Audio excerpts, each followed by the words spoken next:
I'm Emma Pagano, and I had chapter 20, Double Cross. So for my colors, I used black, and instead of white, I used gray, because I thought white was too bright for these scenes, because it's kind of like when everything starts like going really downhill, so I wanted it to be more dull. And then I used pink to depict Mrs. Wilberforce, and then I used this like kind of deep orange to kind of represent the chaotic stuff that's going on, because like I said, everything's kind of going downhill from here. So character development, I started with Mrs. Wilberforce and just basic shapes. And then I kind of wanted to add a little more, so I thought maybe I'd add like some shoulders, but those look like really broad for her. So I kind of made them a little smaller and to make her look more petite compared to the guys. And then I also wanted to add some eyes because later on you'll see like there's a lot of emotion and like stuff going on, so I wanted you to be able to see like the emotion in their faces. And then here I have Mr. Robinson, and I made him more kind of slender and like sharp because he does some bad things in this scene. And then the professor, and I kind of made it fit his face like elongated, and I wanted him to look like off balance and kind of like crooked because he's kind of like a crooked, weird guy. And then I have One Round, who's like the bigger, softer edged character, especially in these scenes. He gets really soft. And so for my first scene, I started with really just a basic room, and this is the scene where Mr. Robinson is going into the room where Mrs. Wilberforce is like resting. She's like taking a nap, and then he steals the key out of her pocket and takes the money from the trunk. So then I decided, and I added more detail to this scene, and then I added eyes to kind of look like she was sleeping, so you could tell that her eyes were closed. And I wanted the key to like be the main focus of this, because that's like a big part of this. But I didn't really like the composition of this. And I thought that like with this one, it kind of looked like there was a random key just like pointing at Mrs. Wilberforce, and it didn't really make sense. So then I added his whole body and kind of leaned him towards it so you could see what was going to happen. But then I still didn't really like what this was doing, so then I completely changed the perspective of it. But I wanted to still keep the key as the main focus. So, but then I changed the perspective so like these lines kind of draw your eye back to the trunk, and then you can kind of see who's going to steal it and then go out the window. So that's my final scene one. For scene two, this is when the professor and One Round are dropping Major Courtney's body off onto the train.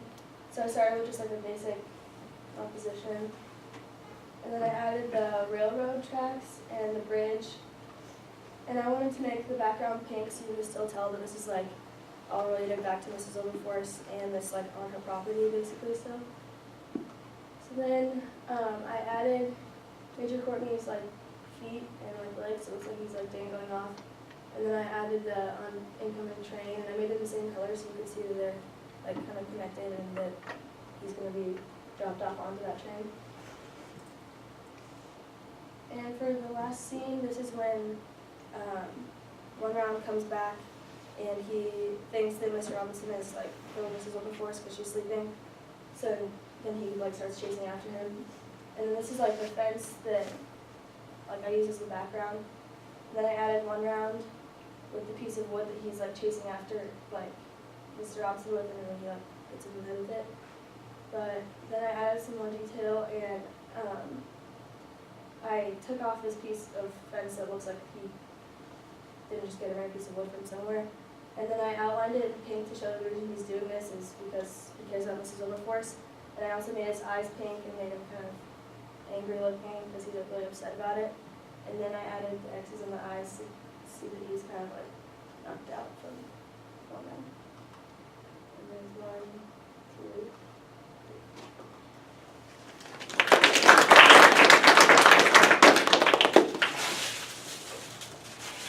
I'm going to put that in slide order view for us. Thank you.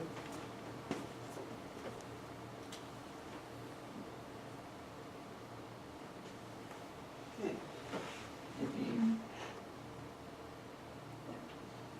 I really like your color choices. I think they go very well together and they project the scene in a very good way. I would just look at some of your lines, like I know in the first scene, your window lines, they go like past the edge of the window, just maybe like cleaning up little things like that, I would say. In your second scene, I would change Major Courtney, because you can't really tell who he is or like what's going on like, until you said it was his legs. I'd maybe bring it up more so they're like holding up or something. Like so you can see more of his body. So you can Yeah, tell just so you can tell that it is a body. Okay, yeah. You could also take that approach by turning the whole scene, so it's like, maybe like the viewer is seeing what's happening from like the outside, so you could actually see the body hanging over, Yeah. and you could see the train coming. Yeah, I think you might have a more effective scene that way, I really do. We need that sense, the tension in the scene is the body dangling. And so I think you wanna do that. Other questions and comments, observations? I actually really like your second scene, except, I mean, I do think you should maybe like raise the legs up, but I really like how you can only see a part of the train. I think it like really like uses like the whole space of your side very well. Yeah, I like the use of space, but I think you can get it in the reverse too. You don't have to show all of the train coming either, you know, you can do that a different way. I have some concerns about the first scene now. Anybody have any questions or comments about that before I go? For the key, I kind of liked it before when you had the person holding it, the key, Yeah. because right now it kind of seems like the key is just there and it's just like casting a shadow, or because it's difficult to see that it's a hand or like an arm holding it. Can you scroll this, just you can use the slide bar over there until we get back to the other version of it that you had where This one? he was there. Yeah, now I'm not saying that this is perfected here, you could tweak this, but if I'm reading what Candy's saying right, I have the same impression that I liked actually seeing him taking the key and moving toward the box. Now, it occurred to me that one thing you might do here is maybe put some feet on him just for this scene and have him on his tiptoes, because we want to get the sense that he's acting surreptitiously. Other questions or comments or things or suggestions about that part of the scene? I think that we're seeing one, there's, I feel like the amount, I don't know if it's maybe like there's a little bit too much white, or I would like to see more going on. But like, I am focusing on what should be focused, but I feel like I'm less There's like not paying. much action, but there's just Yeah, like, I feel like I'm like waiting for something more, because like looking throughout all of your scenes, it's, like, I feel like, I can't, if I didn't know the movie, I can't tell like, say like, why, I could feel why he's angry because of this before. So maybe like adding a couple things, like say like something in the window to foreshadow the next scene, you know? okay. What about this last scene? Anybody want to comment here? For me, I didn't really get the effect of outlining it with pink. It kind of made it feel like it was like softening the blow rather than like making it seem like he was actually attacking him. So it made him like look like he was being more merciful than he was actually trying to take his rage out on him. So I don't know if you would change it to maybe like a gray or something along those lines.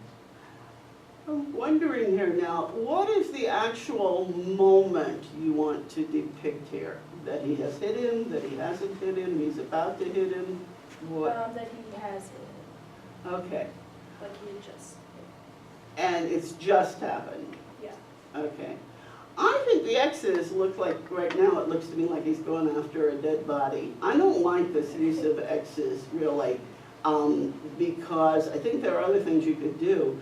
We might have some really goofy eyes turning back or something like that, rolling back in the head or Yeah, I something just like wasn't that. sure, like I didn't want circles, so that just looked like he was just like Right. content with it, like he was. Right, but if we want to have a sense that he's already been hit, maybe his eyes rolling back or something like that. You could do that with a concentric circle or ovals or something in it. And I don't think the board does look menacing enough there. If it's gonna be outlined, I think it almost has to be, the outline has to be in black or something, just to get that sense of menace there. I can see, given the color choices you have, that there's an issue here on what to, what to use for the boards, et cetera, et cetera. Another possibility is to redo the color, and instead of using the pink, to use something like slightly a gray color or something, because she's not in there that much. She's only in the one scene, and she is not the active part of the scene. She's the very inactive part of the scene. So you could think about color changes too, but I'm not, I'm not saying you have to do that. I'm just saying there is gotta be some sort of shift to deal for making that board more menacing, and you can deal with the eyes easily enough. I think the main work probably needs to be done in the second scene, just kind of turning that around. Other questions and comments?